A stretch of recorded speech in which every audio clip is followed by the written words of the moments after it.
જુનાગઢ દિયોદર વાયા રાજકોટ અને દિયોદરથી પાછું આપણે જુનાગઢ જવા માટે બે મિત્રો આજે બે બસોની આજે માહિતી તમને આપવાનું છું। તો જુનાગઢથી દિયોદર આવવા માટે અને પાછું દિયોદરથી જુનાગઢ જવા માટે કેટલી બસો છે અને કયા ટાઈમને નીકળે છે। તો ખાસ મિત્રો વિડીયોની અંદર બનાવી રહેજો। ચેનલની અંદર નવા હોય તો આપણી ચેનલને સબસ્ક્રાઈબ કરી લેજો। તો પહેલા નંબરની મિત્રો આપણે બસ જોઈ લીધી, તો એ બસ છે મિત્રો જુનાગઢ દિયોદર વાયા રાજકોટ। મિત્રો તમે પણ ઘરે બેઠા કોઈ પણ એસટી બસની માહિતી મેળવી શકો છો। તો કઈ રીતે મેળવવાની છે ને એની પણ માહિતી તમને વિડીયોની અંદર મળી રહેશે। વિડીયો લાસ્ટ સુધી જુઓ જેથી તમને પણ ઘરે બેઠા આ એપ્લિકેશન દ્વારા તમે કોઈ પણ એસટી બસની માહિતી મેળવી શકો। તો આ મિત્રો જે જુનાગઢ દિયોદર વાયા રાજકોટ કેટલા વાગે નીકળે છે જુનાગઢથી જે રાજકોટ આવવા માટે, તો એક્સપ્રેસ છે મિત્રો અને જુનાગઢથી નીકળે છે સવારે 8:15। તો સોરી મિત્રો સાંજે 8 વાગે નીકળે છે, સાંજે 8:15 નીકળે છે।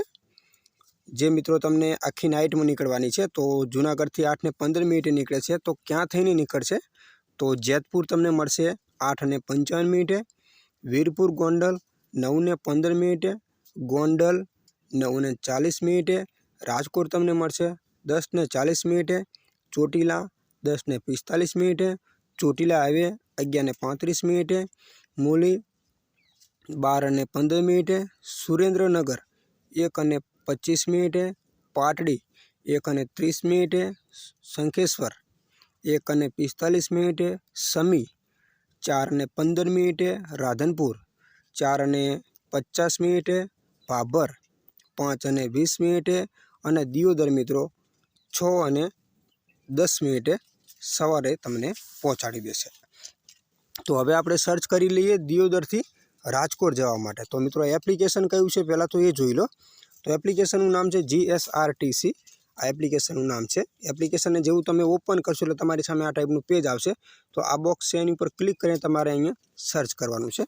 તો અહીંયા આપણે સર્ચ કરી લઈએ દિયોદર, આવી રીતે મેં લખ્યું છે। તો અહીંયા સર્ચ બોક્સ થઈ રહ્યું છે, જો તમે ધ્યાન આપજો ખાસ મિત્રો। આવી રીતે તમારે જો આ દિયોદર લખેલું આવ્યું છે એની પર ક્લિક કરી લેવાનું અને અહીંયા આપણે લખવાનું છે રાજકોટ કે અથવા જુનાગઢ। તો ચલો આપણે જુનાગઢ લખી લઈએ। તો જો અહીંયા પહેલા જ નંબરનું આવી ગયું જુનાગઢ, એની ઉપર આપણે ક્લિક કરી લેવાનું અને અહીંયા સબમિટ છે એની ઉપર આપણે ક્લિક કરી લઈએ। તો જેવું મિત્રો આપણે એની ઉપર સબમિટ કર્યું છે તો જે પણ દિયોદરથી જુનાગઢ જવા માટે કઈ બસ છે કેટલા વાગે નીકળવાની છે એ આવી ગયું છે। જો દિયોદરથી જુનાગઢ એક્સપ્રેસ કેટલા વાગે નીકળવાની છે એ જોઈએ દિયોદરથી, તો 7:30 સાંજે મિત્રો નીકળે છે।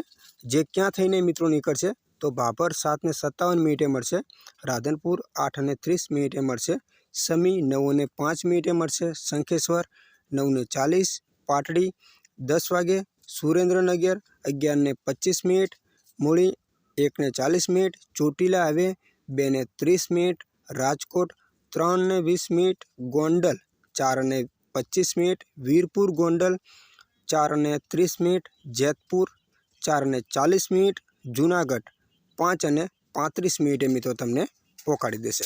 તો મિત્રો માહિતી તમને કેવી લાગી ખાસ કોમેન્ટ કરજો અને આપણે ચેનલને સબસ્ક્રાઈબ કરજો। અને એપ્લિકેશન મેં કઈ રીતે યુઝ કરવાનું છે તો એપ્લિકેશનનું નામ છે GSRTC। એપ્લિકેશનને તમે ડાઉનલોડ કરશો મિત્રો એટલે તમારી સામે આ ટાઈપના પેજ આવશે ઘણા બધા। એમાંથી તમારે એક ઓપ્શન છે બસ શોધો, એની પર તમારે ક્લિક કરી લેવાનું। પછી અહીંયા તમને બે ઓપ્શન મળે છે ક્યાંથી ક્યાં જવાનું છે। મિત્રો તમારા એપ્લિકેશનની અંદર આ ગુજરાતી ભાષા ના હોય તો તમારા ફોનની અંદર જઈને તમે ગુજરાતી ભાષા કરશો એટલે અહીંયા પણ ગુજરાતી ભાષા થઈ જશે। તો અહીંયા તમારે સર્ચ કરવાનું છે જુનાગઢથી આપણે દિયોદરથી જુનાગઢમાં। તો આપણે દિયોદર અહીંયા આ રીતે સર્ચ કરશો એટલે જો આવી જશે દિયોદર અને આ બોક્સની અંદર જ્યાં તમારે જવાનું છે। તો દાખલા તરીકે આપણે અહીંયા જુનાગઢ જવાનું છે, તો હું અહીંયા જુનાગઢ આ રીતે લખું છું, જુઓ તમે।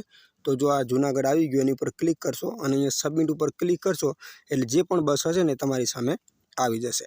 તો મિત્રો આશા રાખું છું કે માહિતી તમને ગમી હશે। તો ખાસ ચેનલને સબસ્ક્રાઈબ કરવાનું ભૂલતા નહીં।